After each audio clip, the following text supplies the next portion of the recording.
Bismillahirrahmanirrahim. Orang tidak puas dengan penguasanya, ya kan? Dan doakan.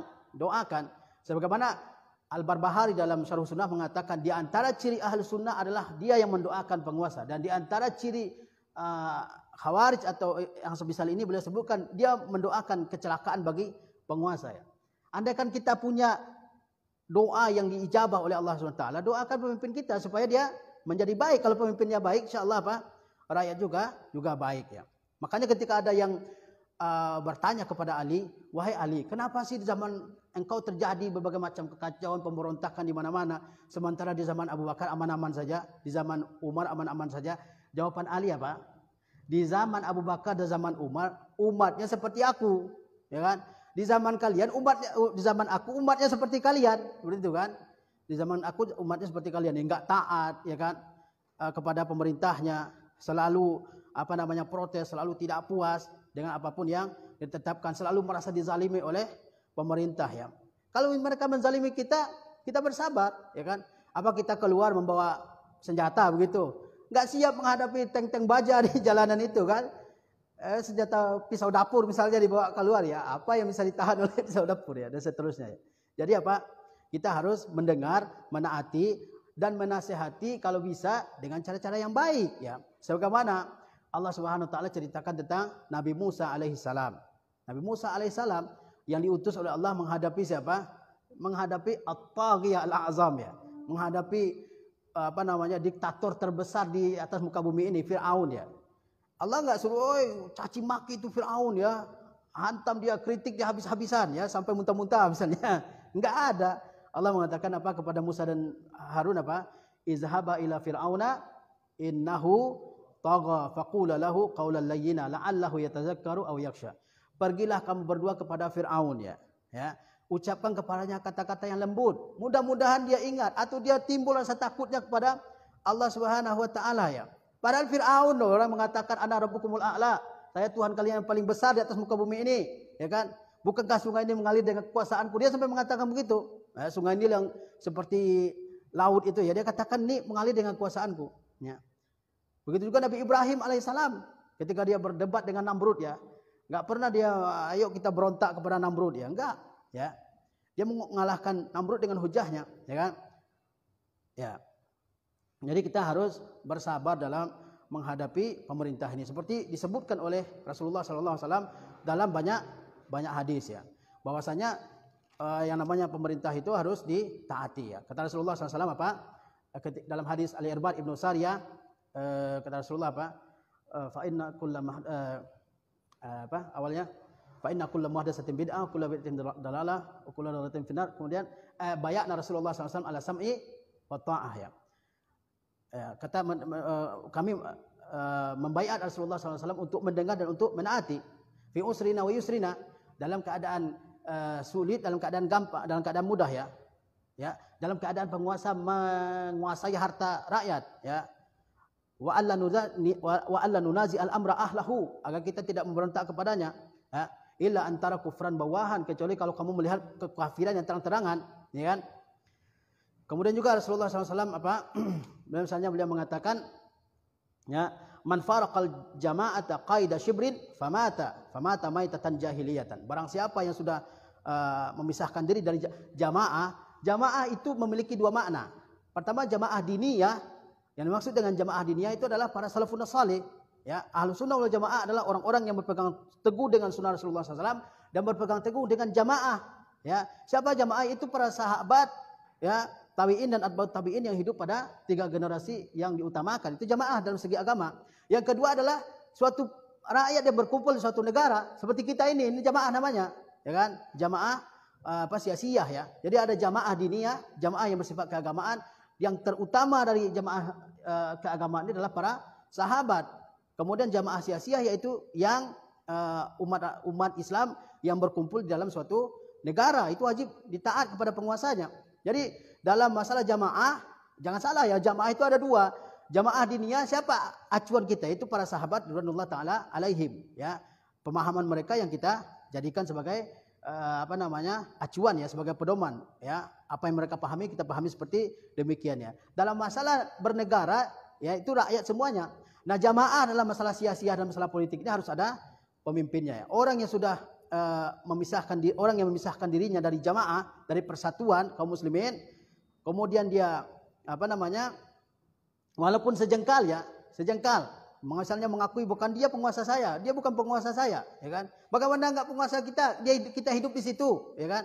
Saya enggak milih, yang enggak milih, ya kan? Tapi dia sudah menjadi penguasa kita. Nah, siapapun yang telah menjadi penguasa kita wajib ditaati, meskipun dia terpilih tidak dengan cara demokratis, misalnya. Dia memberontak misalnya kepada penguasa, kemudian dia berhasil mendamaikan situasi, dia menjadi penguasa, dia wajib ditaati. Dia bukan orang Quraisy, walaupun bukan orang Quraisy. Karena ada orang mengatakan berdasarkan hadis Rasulullah SAW, al-a'immatu min Quraisy, bahwa imam-imam itu dari orang Quraisy. Dia ini kan bukan orang Quraisy, ngapain saya taat, ya kan? Ya. Kemudian juga dalam hadis tadi Rasulullah mengatakan apa? Walau kana abdan habasyian, walaupun dia budak dari Ethiopia ya. Jadi ulama menjelaskan terkait hal ini, dalam memilih pemimpin itu ada dalam keadaan ikhtiar, ada dalam keadaan ittirar. Ada halul ikhtiar, ada halul ittirar. Dalam keadaan ketika dalam kondisi aman, ya kan? Kondisi tentram, ya, ada keuangan dan seterusnya, di saat itu umat memilih pemimpin, maka ini diberlakukan adalah hadis yang pertama, al-a'immatu min Quraisy tadi, ya kan? Dicari yang paling sempurna, yang paling baik, yang paling dia muslim, dia balik, dia berakal, dia sehat fisiknya, kemudian dia saleh, dia mujtahid, dia mengerti ekonomi, dia mengerti hukum, dia mengerti politik, dia mengerti strategi perang dan seterusnya. Itu dalam keadaan apa? Halul ikhtiyar, dalam keadaan bebas ya. Tapi kalau halul ittirar, dalam keadaan terpaksa, siapapun yang menjadi penguasa dia wajib ditaati, walaupun dia budak Habasyah. Ya, orang Arab itu kan sangat merendahkan yang namanya budak ya, sangat merendahkan. Budak itu zaman dulu itu harta, ya kan? Dan dia Habasyah lagi, hitam kulitnya, ya. Walaupun budak Habasyah, dalam hadis lain katakan keriting rambutnya, ya, dari segi penampilan aja mungkin enggak menarik ya. Kalau dia sudah jadi penguasa, wajib ditaati, wajib ditaati. Makanya ada Daulah Mamalik dulu ya, yang berasal dari raja-raja ya. Kemudian apa? Ulama tetap memfatwakan bahwa dia wajib juga ditaati walaupun dia asalnya apa? Budak ya. Jadi orang Arab zaman dulu itu tidak akan menaati kecuali penguasa yang berasal dari Quraisy, ya kan? Apa pemimpin kita juga harus dari Quraisy? Iya, kalau seandainya apa? Tercipta negara yang persatuan negara Islam, di saat itu semua bebas memilih, ya maka yang dipilih adalah kriteria yang disebutkan oleh Rasulullah SAW dalam hadis al-a'immatu min Quraisy. Tapi dalam keadaan terpaksa, siapapun yang menjadi penguasa kita, meskipun kita kurang suka dengan dia, ya kan? Bentuknya aja enggak menarik misalnya, kemampuannya juga kurang, tapi dalam keadaan itu tetap kita wajib untuk taat ya, walaupun dia budak Habasyah, kata Rasulullah, walaupun dia budak Habasyah ya, wa in ta'ammara alaikum abadan habasyian, walaupun yang menjadi pemimpin saat itu adalah budak dari Habasyah ya, wajib ditaati. Kalau tidak ditaati apa yang terjadi? Ya kerusakan di mana-mana, diambil harta kita, pertumpahan darah, ya kan? Yang jelas siapapun yang melawan penguasa pasti dia kalah. Karena penguasa memiliki memiliki senjata, memiliki tentara, ya, memiliki alat-alat kekuatan, dan dia berkewajiban untuk menciptakan kedamaian di sebuah negeri ya. Nah, Rasulullah SAW menyampaikan kepada kita ya, bahwasanya kita wajib mendengar dan menaati ya. Dalam hadis lain kata Rasulullah wasma'u ati'u wa in ta'ammara 'alaikum 'abdun habasyiyun. Dengarlah oleh kalian dan patuhilah oleh kalian sekalipun yang menguasai kalian itu adalah seorang budak dari Habasyah ya. Dalam hadis lain kata Rasulullah, "Alal mar'il muslimi as-sam'u wa ta'atu ma lam yu'mar bil ma'siyah." Atas seorang pribadi muslim dia wajib untuk mendengar, dia wajib untuk menaati selama dia tidak diperintahkan untuk bermaksiat ya. Jadi kalau diperintahkan kita berbuat maksiat, kita tidak boleh taat ya. Kalau seandainya dia perintahkan kita berbuat maksiat, kita tidak boleh menaati dan tidak boleh mendengar apa yang dia perintahkan, apalagi menjadi pendukungnya ya dalam hal tersebut ya. Jadi harus dijelaskan hal ini ya. Kemudian juga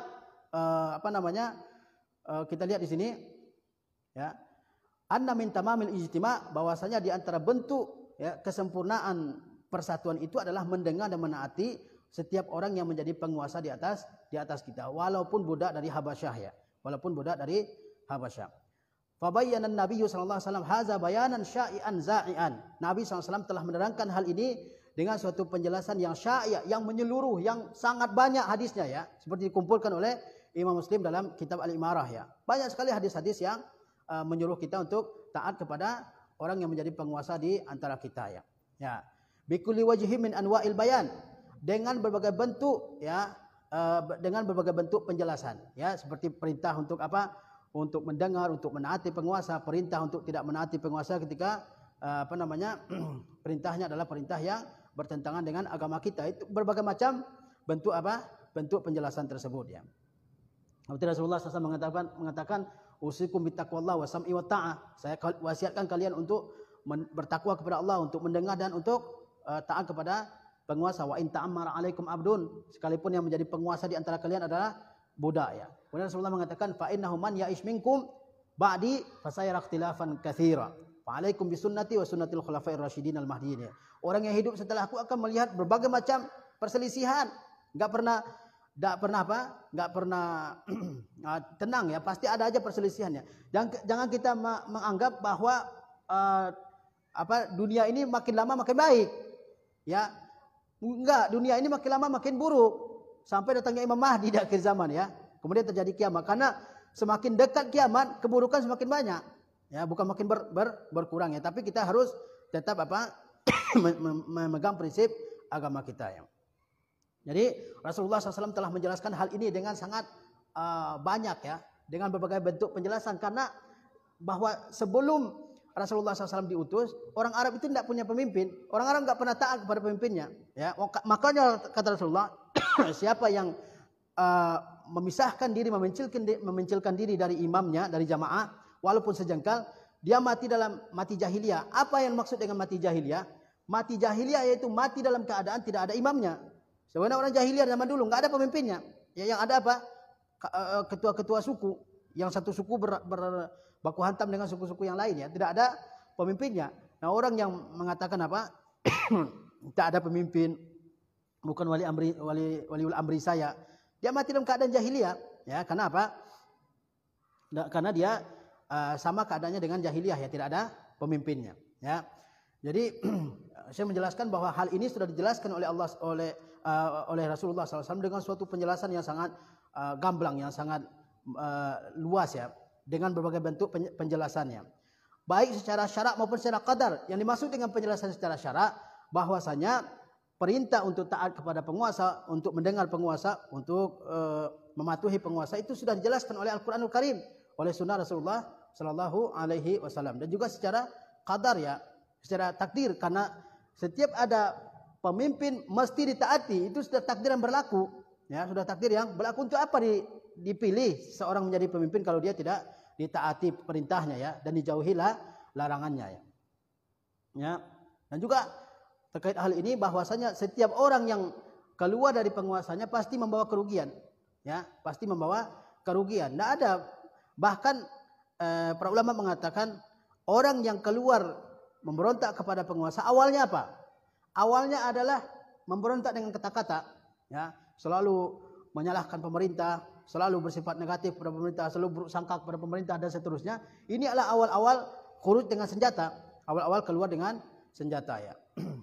Summa sara hadzal aslu la yu'rafu inda aktsari man yad'i al-ilma fa kaifa al-'amalu bihi.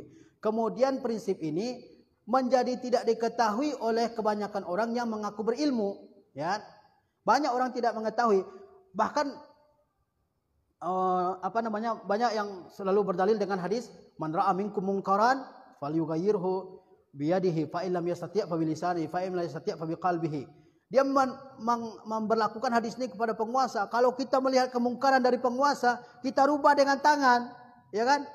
Apa bisa dirubah dengan tangan? Ya. Oh, dia penguasa begini, ya ayo kita rubah dengan dengan tangan kita, dengan kekuasaan kita. Ya, kita nggak punya kuasa, gimana mau merubahnya ya? Jadi merubah kemungkaran itu, kata ulama, dilihat dulu. Ini pasti pertama kalau ada kemungkaran dan kita ingin merubahnya harus diketahui beberapa hal. Pertama, bahwa itu memang kemungkaran.